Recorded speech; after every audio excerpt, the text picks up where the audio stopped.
피백 같은 경우는 이제 기가바이트, 대만의 기가바이트 회사에서 이제 제조가 돼서 이번에 KTFT 에버에서 이제 수입을 해서 유저분들에게 제공이 되어진 PDA 폰입니다. 이제 스펙상으로는 막강하다고 생각될 정도로 GPS, 와이파이, 그다음에 블루투스 전부 탑재가 되어 있는 모델로서 많은 이제 대중적인 기기로서 발돋움할 수 있는 그런 PDA 폰입니다.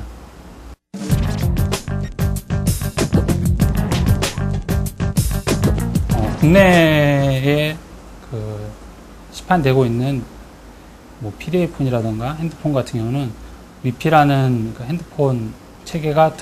들어가도록 이제 정통부에서 지시가 있었고, 그 법인용 같은 경우는 위피가 지금 빠진 상태로도 출시가 가능한 부분이었는데, 피백 같은 경우는 사실 법인용으로 나와 있기 때문에 위피 탑재가 되지 않는 상태로 이제 시판이 되어서 이제 기업용으로 이제 배포가 되고, 이제 기업용을 통해서 이제 투데이 PPC 쪽을 통해서 다시 이제 각 개인 유저분들에게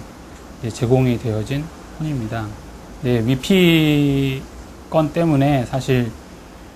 피백의 2차 공동 구매라든가 아니면 다시 더 많은 제품의 판매가 막혀 있는 상태고요.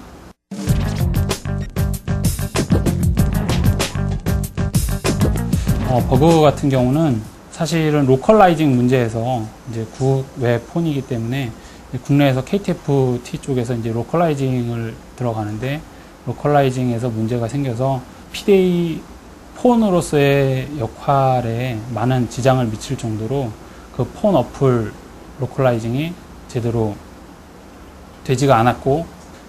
일예로는 이제 전화 통화를 하고 본인이 전화를 끊었을 경우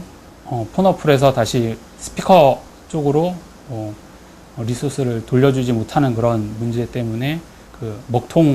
일명 먹통 현상이라는 것도 생기기도 했고, 피백에 돌아가기에는 사실 무거운 메시지 프로그램들을 탑재해서 그러니까 메시지 받더라도 이제 프리징이 돼버리는 그런 상태도 그 유저분들이 많이 겪고 있습니다. 그 다음에 메모리 같은 경우도 사실 윈도우즈 모바일 5.0 이상에서는 메모리 반환이라던가 이제 그런 문제에 대해서 좀 원활하게 반환이 되는데, 또 불구하고 피백 같은 경우는 사실 메모리 반환에 좀 많은 문제가 있어서 유저분들께서도 이제 폰으로서 사용할 수 없을 정도의 그런 버그들이 있었고,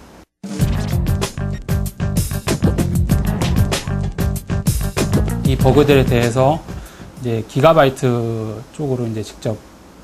이제 투데이 PPC에서는 컨택을 해서 저희 유저분들께서 올려주신 버그 리포트들 다 정리해서 버그 리포팅을 해 주었고, 이제 KTFT 쪽에서 수입하는 모델이다 보니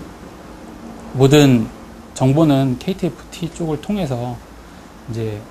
나가야 된다고 얘기를 또 기가바이트 담당자분께서 직접 얘기를 해주셔서, 패치가 사실상 지금 3번 정도 연기가 되었습니다, 날짜가. 그래서 유저분들은 사실 100%의 패치를 원한 건 아니었는데 1차적인 패치를 원했음에도 불구하고 KTFT, 기가바이트 쪽 모두 사실 좀 미진한 그런 대응을 보여줘서 사실은 좀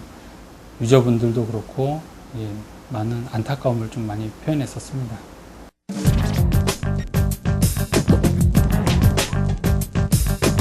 패치 이후는 사실 많은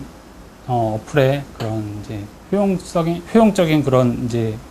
작동을 할 수 있도록 이제 많은 패치가 이루어졌고요. 유저분들도 이제는 폰으로서의 PDA 폰으로서의 기능을, 단지 PDA만이 아니라 PDA 폰으로서의 기능을 전부 누릴 수 있게 되었고, 이제 사실은 이 1차 패치가 확실히 픽스된 패치가 아니기 때문에 이제 9월 초에 다시 이제 KTFT 쪽에서는 정식 패치를 내놓는다고 했으니까, 이제 그 패치가 적용이 되면은 이제 진정한 PDA 폰으로서의 기능을 다 사용이 가능할 것 같습니다. 그러니까 국내에서 삼성, LG,